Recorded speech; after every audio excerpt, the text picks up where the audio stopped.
Assalamualaikum, Football United ringan amatiran ala gua hari Jumat malam di sini. Insya Allah ini tayang hari Sabtu ya di Indonesia. Iseng-iseng aja gua hari ini tadi mikir ya, malam ini mau bikin konten apa. Nah, ini gua dapet satu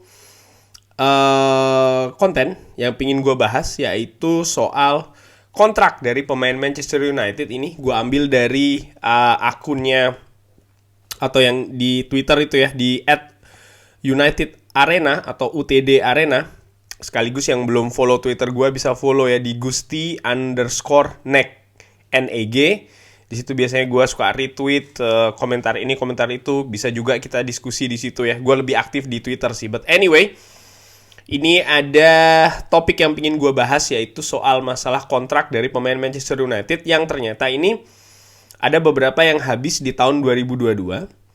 Ada beberapa yang habis di tahun 2023. Nah, kalau gue pikir pemain yang habis di tahun 2022, ya pastinya setelah musim panas nanti ya, tahun 2022.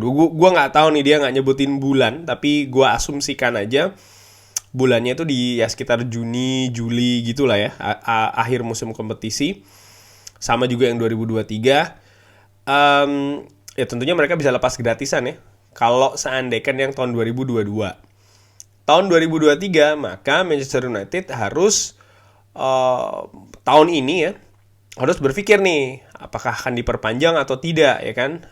Biasanya itu dilakukan sebelum tahun baru, sebelum akhir tahun ini berarti ya, tahun baru 2023, which is berarti paling tidak biasanya sih kasakusuknya sudah dimulai dari musim panas tahun ini, atau bahkan bisa dimulai dari yang mendekati akhir musim kompetisi ini ya. Tapi yang jelas biasanya sih sebelum akhir tahun sekali lagi ini sudah diperpanjang ya untuk yang 2023. Nah, sekarang kita gua pingin ngobrol ringan aja nih ya. Menurut gua ringan amatiran, siapa aja nih yang menurut gua enaknya diperpanjang atau dilepas. Kita mulai dari tahun 2022 ya. Ini ada Ligren, kiper ya kan. Gimana menurut gue Ligren? Ligren menurut gue memang tidak banyak berfungsi. Sekarang ini kan lebih ke kiper nomor 4 ya. Ada David De Gea, Dean Henderson, Tom Heaton, dan juga baru Ligren. Menurut gue dengan apa yang terjadi dengan Dean Henderson, feeling gue sih besar kemungkinan Dean Henderson ya itu bisa jadi mungkin nasibnya sebagian besar tuh akan ditentukan di musim panas tahun ini, akhir musim kompetisi tahun ini. Maksud gue begini, apakah musim depan dia akan tetap di Manchester United, ataukah dia akan keluar dari Manchester United, bisa jadi dibeli atau bisa jadi dipinjamkan. Fakta ini tentu saja melihat bagaimana moncernya David De Gea musim ini. Sekalipun kalau kita lihat di list ini ya, akhir tahun 2023, tahun depan, itu dua kiper, David De Gea dan Tom Heaton ini sama-sama selesai kontraknya. Permasalahannya adalah ketika kontrak baru itu dinegosiasikan kan, bisa jadi tiga kemungkinan nih, paling tidak ya, gaji bisa jadi lebih rendah, sama saja atau bahkan lebih tinggi. Nah, menurut gua ini juga yang akan menentukan dari nasib dari Dean Henderson. Karena kalau katakan kita mau memperpanjang David De Gea lagi ya, karena David De Gea juga kalau kita lihat dari performa musim ini bagus banget ya. Ini betul-betul sering menentukan hasil dari Manchester United. Dia bawa ini tim gitu. Jadi menurut gue sih, kalau melihat dari apa yang David De Gea lakukan, dan dia merupakan salah satu pemain senior ya, sudah berapa tahun, 11 tahun kalau tidak salah di Manchester United. Pokoknya paling lama lah, salah satu yang paling lama. Jadi menurut gue, asumsi gue sih atau feeling gue sih, kemungkinan besar David De Gea ini akan diperpanjang. Artinya apa? Dean Henderson harus bersaing ketat nih. Oleh karena itulah gue berpikir sepertinya posisi kiper, katakanlah ada kemungkinan ya Dean Henderson musim panas ini cabut dari Manchester United, mungkin sebagai status pinjaman ya ke tim lain, maka Ligren bisa jadi diperpanjang. Atau mungkin bisa jadi kita mengambil dari kiper muda nih. Walaupun Ralf Rangnick kalau gue ngeliat sekarang ini ya, dia lebih suka kiper senior. Oleh karena itulah kan Dean Henderson ditahan gak keluar kan, karena itu tadi ya, dia pingin punya 3 kiper senior paling tidak. Jadi menurut gue bisa jadi Ligren ini diperpanjang, walaupun gua secara pribadi ya, kalau gua pendapat gua lebih baik dilepas sih. Kita kasih kiper muda. Jadi mungkin David De Gea, Tom Heaton, lalu satu kiper muda. Langsung aja kalau Paul Pogba, menurut gua Paul Pogba dilepas.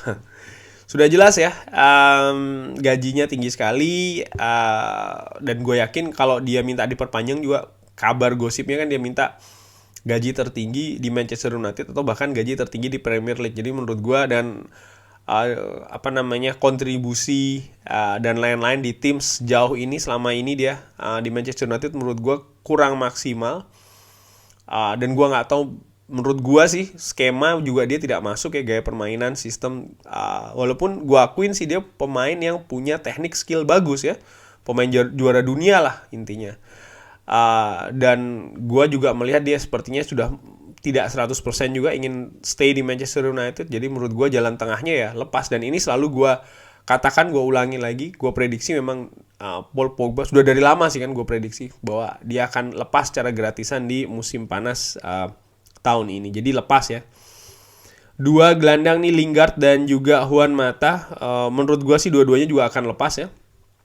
Dua-duanya akan lepas. Lingard sudah jelas musim ini atau jeda musim dingin ini sepertinya gagal ke Newcastle. Kemungkinan besar gagal, batal. Juan Mata pun juga tidak ada kabar kasak-kusuk akan diperpanjang kontraknya. Sebagai pemain paling tidak. Jadi menurut gue musim panas ini akan pergi dua-duanya ya, Lingard dan juga Mata. Tahi Chong yang sedang cedera ini, menurut gue sih akan diperpanjang kontraknya oleh Manchester United, karena Tahi Chong ini kalau gue ngelihat ya dari Jimmy Murphy Award kalau tidak salah, dia tuh menang Jimmy Murphy Award kalau tidak salah, itu pemain akademi Manchester United terbaik. Dia menang pada saat artinya dia ini punya talenta dan cukup rajin dipinjamkan oleh Manchester United ke beberapa klub. Artinya apa? Memang didorong oleh Manchester United supaya dia ini punya pengalaman, karena sempat beberapa kali bermain di tim utama ya, tapi menurut gue klub ini melihat masa depannya cerah. Oleh karena itulah dia banyak dipinjamkan supaya menambah jam terbang. Cuma sekarang lagi cedera, tapi menurut gue sih akan diperpanjang, dan gue harapkan juga diperpanjang ya. Edinson Cavani, ini menarik ya, karena Edinson Cavani ini kan 34 tahun, artinya tahun depan dia kan 35 tahun. Pemain yang sebenarnya gue suka sih gayanya ya, gayanya gue suka, bekerja keras ya kan. Cuman tentu saja satu sih kelemahan dia adalah tentu saja cedera. Cukup sering dia cedera. Jadi penampilannya itu tidak bisa diharapkan konsisten atau dia selalu tersedia paling tidak secara full atau sebagian besar dalam satu musim kompetisi begitu ya. Jadi cukup banyak juga dia absennya.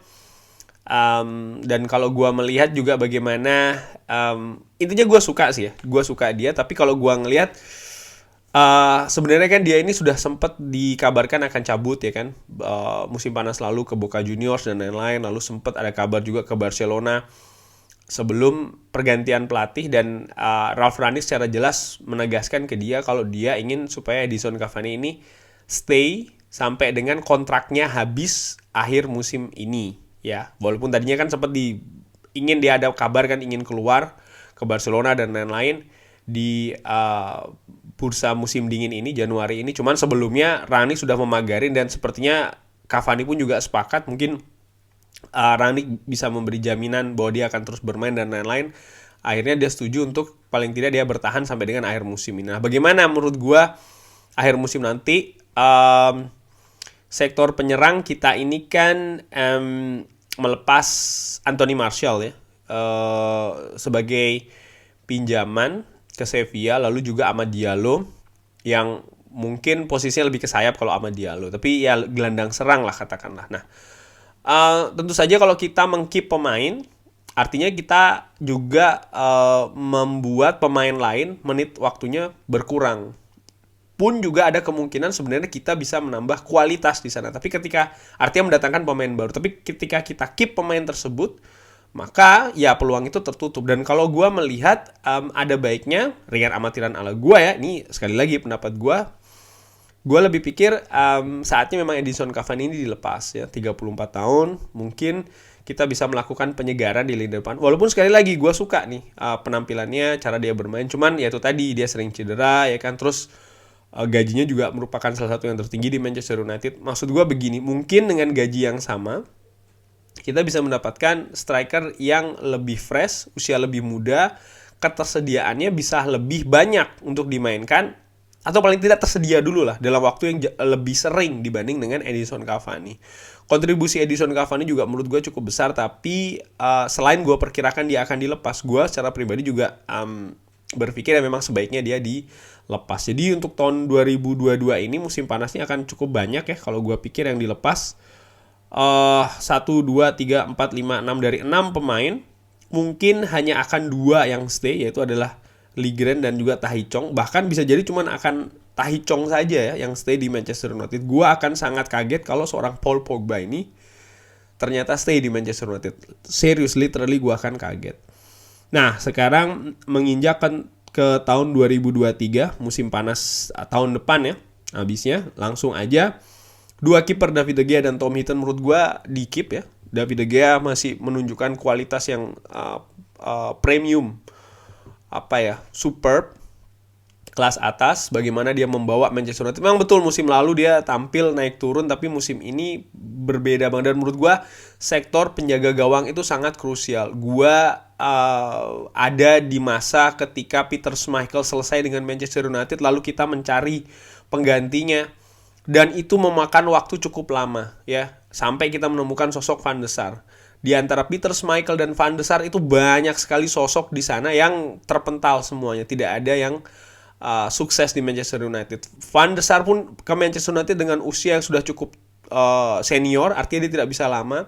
Sebelum Sir Alex Ferguson melihat secara langsung bahkan ya, sebelum membuat keputusan untuk mengambil David De Gea. David De Gea pun juga masa-masa awal di Manchester United tidak langsung nyetel ya. Ada Andreas Lindegaard di sana untuk memberikan persaingan dan lain-lain. Banyak treatment lah untuk David De Gea bisa seperti saat ini. Dan menurut gua sektor penjaga gawang ini ya, kalau dari pengalaman gua melihat bagaimana pergantian di Manchester United ya menurut gue ya kita stay aja dengan David De Gea, karena toh dia juga masih sangat-sangat bagus, sangat sering menentukan hasil pertandingan bagi Manchester United. Jadi menurut gue dengan amatiran belum ada alasan kuat untuk tidak memperpanjang kontrak dari David De Gea.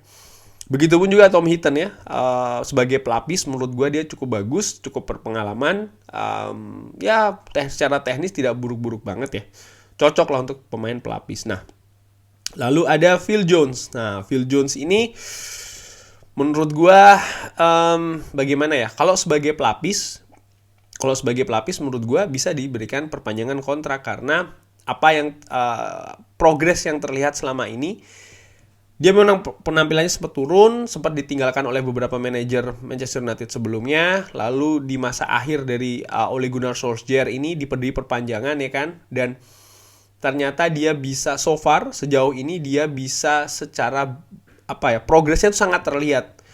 Dan dia bukan pemain yang neko-neko. Artinya ketika dia dalam tanda kutip dibuang di tim cadangan, ya dia tetap bermain dengan bagusnya, tetap profesional. Lalu dia pelan-pelan diberikan lagi kesempatan, kepercayaan masuk ke tim utama. Itu pun juga tidak langsung ya. Jadi ikut cuman latihan dulu aja, tidak dimasukkan tim cadangan, masuk ke tim cadangan, artinya di bangku cadangan, lalu diberi kesempatan bermain. Dan menurut gue jenjangnya terlihat jelas, dan Manchester United tampaknya sangat-sangat cukup sabar sekali dengan seorang Phil Jones, dan menurut gue sih tidak ada salahnya dia diperpanjang lagi. Cuman kalau dia memang ingin bermain secara reguler, sepertinya di Manchester United bukan tempatnya. Artinya kalau memang dia ingin diperpanjang bermain secara reguler, maka ya mungkin dia yang tidak akan mau untuk diperpanjang. Cuman kalau menurut gue dengan amatiran, gue akan beri perpanjangan ke Phil Jones. Luke Shaw bagaimana? Nah, Luke Shaw ini bersama dengan Alex Telles ya, menurut gue di keep saja. Alasannya kenapa? Kalau kita mendatangkan back baru lagi, jangan lupa loh, ketika kita mendatangkan pemain baru, dengan kita memperpanjang kontrak pemain yang ada, itu lebih rumit kalau kita mendatangkan pemain baru. Setidaknya dari pihak-pihak yang terlibat saja. Kalau kita memperpanjang kontrak pemain baru pemain kita ya, yang sudah ada. Kita hanya berurusan dengan dia saja atau mungkin dengan agennya, selesai. Tapi kalau kita mendatangkan pemain baru, ada satu pihak yang sering sekali justru menambah kerumitan. Siapa itu? Pihak klub yang menaungi pemain tersebut ya, biaya transfer. Dan sering sekali Manchester United ini mentok di sana, sudah punya persetujuan dengan sang pemain, lalu urusan transfer, nah ini ribet. Klub pingin ya tahu Manchester United mungkin klub besar, akhirnya harganya melambung dan lain-lain. Dan menurut gue sebenarnya Luke Shaw kalau melihat dari apa yang progres ya yang dia lakukan juga dari zamannya Jose Mourinho ya kan, bahkan dari zamannya Louis van Gaal, Jose Mourinho, lalu zamannya Ole Gunnar Solskjaer, itu sebenarnya terlihat progresnya walaupun tidak selalu steady naik ya, seperti musim ini contohnya dia masih ada ya struggling, tapi menurut gua treatment yang ada saat ini yaitu memberikan dia pesaing, dalam hal ini adalah Alex Telles, menurut gua sudah bagus dan biarkan ini seperti ini gitu ya. Kalau kita terlalu banyak bongkar pasang, jangan lupa loh yang tahun 2022 kita sudah melepas banyak pemain ini kan. Ya klub akan mulai lagi dari nol. Ini bukan kalau menurut gua ini bukan Football Manager, bukan Championship Manager, bukan FIFA, bukan PES yang ya semua pemain itu secara digital saja. Ini mereka juga punya perasaan dan lain-lain ya, manusia sebagai layaknya sih menurut gue. Jadi faktor emosional di sana juga ada. Kalau terlalu banyak bongkar pasang pun juga tidak bagus. Ini yang terjadi di zaman Louis van Gaal kalau menurut gue. Cukup drastis perubahan yang terjadi dari zaman David Moyes ke Louis van Gaal. Yang terjadi justru kesulitan sendiri. Jadi berkaca dari hal tersebut, melihat tahun 2022 ini banyak pemain yang akan dilepas ya. Jadi menurut gue tahun 2003 mungkin agak sedikit direm, oleh karena itu gue berpikir ya Luke Shaw ini di keep. Diogo Dalot pun juga demikian, menurut gue di keep. Nemanja Matic dilepas ya, sudah cukup menurut gue, sudah jelas ya dia sudah mulai menurun ya kan. Fred, nah ini Fred menarik ya. Kalau seandainya musim panas ini kita tidak mendatangkan pemain gelandang ya, karena jangan lupa kalau kita sudah melepas Paul Pogba ini ya di tahun 2022 ya kan. Kalau seandainya kita tidak bisa mendatangkan pemain yang cukup bagus, gue berpikir Fred ataupun kalau kita kemungkinan memang kita akan mendatangkan gelandang sih di musim panas ini.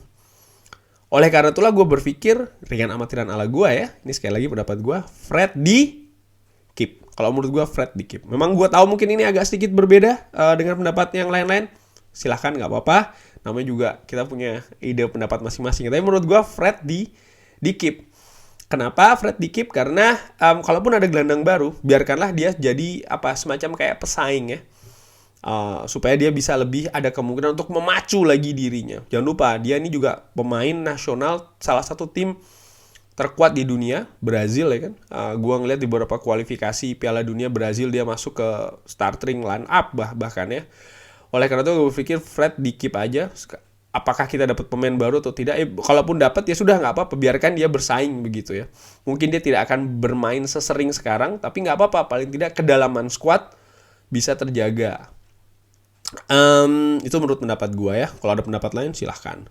Karena again kita tidak mungkin membongkar pemain 50% kita ganti semua lalu ganti, enggak. Itu secara bisnis tidak bagus, secara dressing room juga tidak bagus. Dan gue banyak melihat tim yang melakukan hal seperti itu, bongkar pasang, ya tidak kemana-mana. Dan setahu gue, pengalaman gue dari tahun 95 menyaksikan Manchester United ini bukan filosofinya Manchester United untuk bongkar pasang secara drastis dalam satu musim ya. Jadi menurut gue ini juga salah satu faktor yang harus diperhatikan. Marcus Rashford menurut gue di keep ya.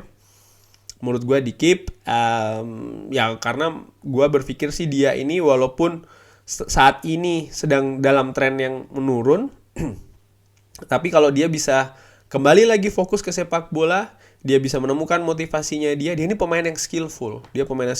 Dia mendapat nomor punggung 10 itu di Manchester United bukan tanpa alasan. Dia dari zaman Louis van Gaal yang pertama kali menemukan dia ya, membawa dia ke tim utama sampai dengan saat ini atau sebelumnya ya di zamannya Ole Gunnar Solskjaer, Jose Mourinho, dia selalu bisa menembus tim utama. Jadi menurut gue dia memang bertalenta. Cuman ya itu tadi tergantung bagaimana fokus dan juga mental dari Marcus Rashford. Dan menurut gue Kalau dia bisa mendapatkan sentuhan dari sang pelatih ya, dari sang manajer pelan-pelan, dan ini merupakan salah satu tugas dari manajer juga kan, jadi akan bisa menjadi pemain yang mengerikan. Toh musim lalu atau 2 musim lalu dia merupakan salah satu pencetak gol terbanyak kan untuk Manchester United. Jadi secara teknik, secara talenta, secara skill, dia punya gitu ya. Dia punya kapasitas untuk bermain di klub sebesar Manchester United. Dan menurut gue tinggal dia bagaimana harus segera naik ke atas. Oleh karena itulah menurut gue bisa diperpanjang. Nah, yang terakhir ini Cristiano Ronaldo. Langsung aja kalau menurut gue Edison Cavani sudah enggak kan ya. Kalau seandainya Cristiano Ronaldo ini dinilai kemampuan fisiknya masih bagus ya kan, dan dia gue nggak tahu sih ya apakah dia mau gajinya diturunkan hal seperti itu, dan apa ambisi dia ya kan, karena again orang bisa berdebat ya kan bahwasanya Cristiano Ronaldo itu problem bagi Manchester United dan lain-lain, tapi kalau menurut gue dengan amatiran sampai sejauh ini gue tetap menilai Cristiano Ronaldo ini adalah tantangan bagi Manchester United. Pun juga bagi Cristiano Ronaldo, tantangan bagi Manchester United adalah bagaimana klub atau tim ini bisa menghandle pemain sekelas Cristiano Ronaldo yang sampai sejauh ini merupakan salah satu yang terbaik di dunia. Pun juga tantangan bagi Cristiano Ronaldo bagaimana dia bisa membawa mantan klubnya yang membesarkan dia, dan sekarang dia ada di sini, bisa diangkat lagi. Dan diangkat ini dalam arti bukan hanya di atas lapangan tapi juga di dressing room. Gua sih masih 50-50 ya. Jujur gua nggak bisa memutuskan ini. Mungkin pendapat teman-teman ada yang berbeda dari gua. It's fine, nggak apa-apa. Karena gua melihat bukan cuman apa yang ada di atas lapangan, tapi juga fungsi dari Cristiano Ronaldo di dressing room, di luar lapangan ya. Kalau memang dia ini lebih banyak positifnya. Paling tidak sekarang ini, kalau gua ngeliat ya ringan amatiran, dia dari berita yang ada dia lebih banyak positifnya. Ya gue ingat bagaimana sekarang pemain tidak ngambil lagi hidangan pencuci mulut, dessert ya kan. Karena melihat bagaimana Cristiano Ronaldo pemain kelas dunia, dia tidak pernah menyentuh yang manis-manis nih kalau gue asumsikan. Jadi pemain pun mengikuti. Itu hal yang paling kecil. Belum etos kerjanya dia. Belum bagaimana dia memotivasi dan lain-lain. Menurut gue hal-hal demikian ini juga bagus untuk pemain-pemain muda akademi dari Manchester United ya tentunya, yang setiap tahun, setiap saat ini kan pasti ada yang ke atas. Saat ini mungkin Elanga ya kan, mungkin musim depan ada Diallo yang balik lagi dan lain-lain. Pemain yang tentunya bisa mengambil contoh banyak dari seorang Cristiano Ronaldo. Oleh karena itulah gue berpikir 50-50 ya untuk Ronaldo ini, tergantung kondisi fisiknya dia seperti apa dan gajinya paling tidak ya, karena tahun 2023 umurnya dia sudah berapa? Mungkin 36, 37. Walaupun gue yakin dia masih bisa bermain di level tertinggi seperti Zlatan Ibrahimovic contohnya ya. Udah umur berapa? 39 tapi masih tetap oke. Ya itu tadi sih. Karena sekali lagi gue melihat peran dari Cristiano Ronaldo bukan hanya di atas lapangan tapi juga di luar lapangan atau di dressing room. Jadi again, gue masih 50-50. Bagaimana dengan teman-teman dengan list ini? Punya pendapat lain? Mana yang harus dibuang? Mana yang maksudnya bukan dibuang ya? Mana yang tidak diperpanjang? Mana yang diperpanjang? Silahkan, tapi jangan lupa ini kita memberikan pendapat sesungguhnya ini ya tentang klub Manchester United. Ini bukan tentang masalah game ya kan, yang kita bisa bongkar tim 50% atau bahkan 70% kita ganti semua, tidak. Ini kan kita kalau gua sih membahas hal ini membayangkan itu tadi Manchester United sebagai klub sesungguhnya ya. Kurang lebih demikian. Selamat weekend. Jaga kesehatan ya, karena gue denger sekarang sedang naik lagi nih. Jaga prokes ya kan, masker lagi dijaga, cuci tangannya diperkuat lagi ya. Dan jangan lupa selalu berdoa juga supaya diberikan kesehatan dan juga keamanan. Jangan lupa sholat, like, and subscribe. Wassalamualaikum warahmatullahi wabarakatuh. Terima kasih sudah menyaksikan.